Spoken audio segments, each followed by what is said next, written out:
আজকে আবার আমি একটি নতুন রেসিপি নিয়ে চলে এলাম। দেখুন এখানে আমি নিয়েছি মুগ ডাল। তো মুগ ডালটাকে আমি আগেই ভিজিয়ে রেখেছিলাম। আর এখানে নিয়েছি একটা কাঁঠাল। তো আমি এখন কড়াই বসিয়ে দিলাম আর কড়াইয়ে দিয়ে দিলাম সামান্য তেল আর দিয়ে দিলাম মুগ ডালটা।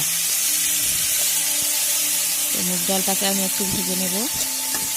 আর আজকে আমি বানাবো এঁচোড়ের দই বড়া। তো দেখুন আমার মুগ ডালটা ভাজা হয়ে গেছে মোটামুটি। আর এখন আমি এটার মধ্যে পানি দিয়ে সিদ্ধ বসিয়ে দেব। তো আমি এখন মুগ ডালটাকে একটুখানির জন্য সেদ্ধ করে নেব ভালোভাবে। তো এবার আমি ঢাকনা লাগিয়ে মুগ ডালটা সেদ্ধ করে নেব। আর আমার কারেন্ট চলে গিয়েছিল। আর এখানে আমি এঁচোড়টাকে কেটে নিচ্ছি ভালো করে। তো দেখুন একদম আমি এখানে ডিগা এঁচোড় নিয়েছি, একদম ছোটো মোটো।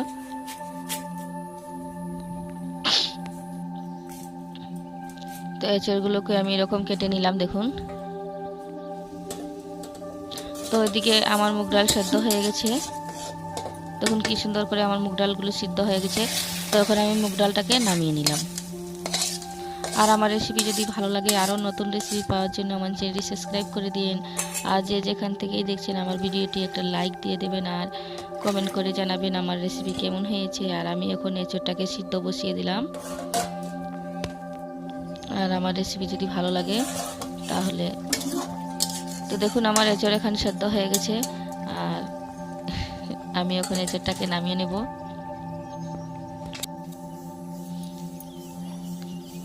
তো এখানে আমি মুগ ডালটাকে ঠান্ডা করে নিয়েছিলাম। আর এখন আমি মুগ ডালটাকে বেটে নেব পাটাতে। তো দেখুন আমার মুগ ডাল বাটানো হয়ে গেছে। তো এখন আমি মুগ ডালটাকে নামিয়ে নেব। একদম আমি মিহি করে এখানে মুগ ডালটাকে বেটে নিয়েছি, কারণ সেদ্ধ করেছিলাম তার জন্য। দেখুন কত সুন্দর করে মুগ ডালটা বাটানো হয়ে গেছে। আর এখন আমি কাঁঠালগুলোকেও ভালো করে পাটায় পিষে নেব। তো এখানে আমি কাঁঠাল থেকে দেখুন আমি কাঁঠালগুলোকে এরকমভাবে এঁচোড়টাকে আমি এরকমভাবে বেটে নিয়েছি। এখানে নিয়েছি এঁচোড়। আর এখানে দিয়ে দিলাম আমি মুগ ডাল, সামান্য কিছু মুগ ডাল সেদ্ধ করে দাও। আর এখন দিয়ে দিলাম আমি একটু রঙের জন্য মরিচ গুঁড়ো, আর দিয়ে দিলাম একটু হলুদ গুঁড়ো, আর দিয়ে দিলাম সামান্য চিনি, আর দিয়ে দিলাম স্বাদ মতো লবণ, আর দিয়ে দিলাম সামান্য জিরা গুঁড়ো। তো সবগুলো দিয়ে আমি ভালোভাবে একটু মেখে নেব, ভালো করে যাতে সব দিকে ভালো করে লেগে যায়। দেখুন আমার মাখানো হয়ে গেছে। তখন আমি কড়াইয়ে তেল বসিয়ে দিয়েছিলাম। আর আমি এগুলোকে বড়ার মতো করে ছোটো ছোটো করে ভেজে নেব। আর আপনারা যদি কেউ এইভাবে বানিয়ে খেয়ে থাকেন তাহলে তো ভালোই। আর কেউ যদি না বানিয়ে খান তাহলে একবার বানিয়ে খেয়ে দেখবেন আর কমেন্ট করে জানাবেন আমার রেসিপি কেমন হয়েছে। তো এইরকম করে আমি সবগুলোকে ভেজে নেব।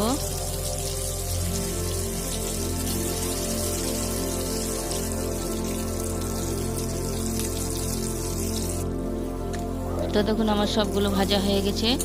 এখন আমি বড়াগুলোকে নামিয়ে নেব।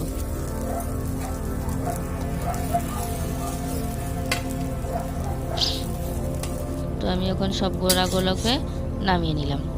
আর এখন আমি এই কড়াইয়ে আবার দিয়ে দেবো তেল। তো এই কড়াইয়ে আমি আবার দিয়ে দিলাম তেল। আর এখানে দিয়ে দিলাম আদা বাটা। আমি এখানে 1 চামচ থেকে দিয়েছি একটু কম আদা বাটা। আর দিয়ে দিলাম সামান্য জিরা গুঁড়ো,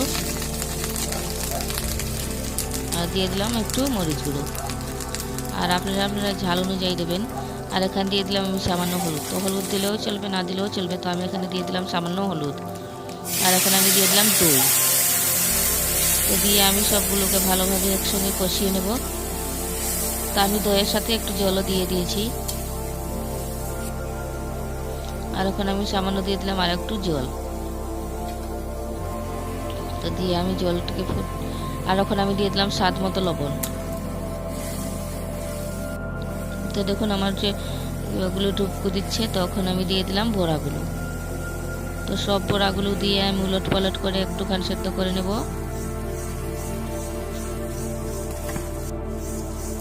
তো দেখুন আমার দই বড়া হয়ে গেছে।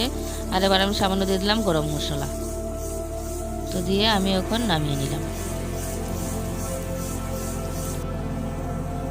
তো দেখুন কি সুন্দর একদম নরম হয়েছে, কি তুলতুলে। আমার রেসিপি দেখার জন্য আমি সবাইকে অনেক অনেক ধন্যবাদ জানাই।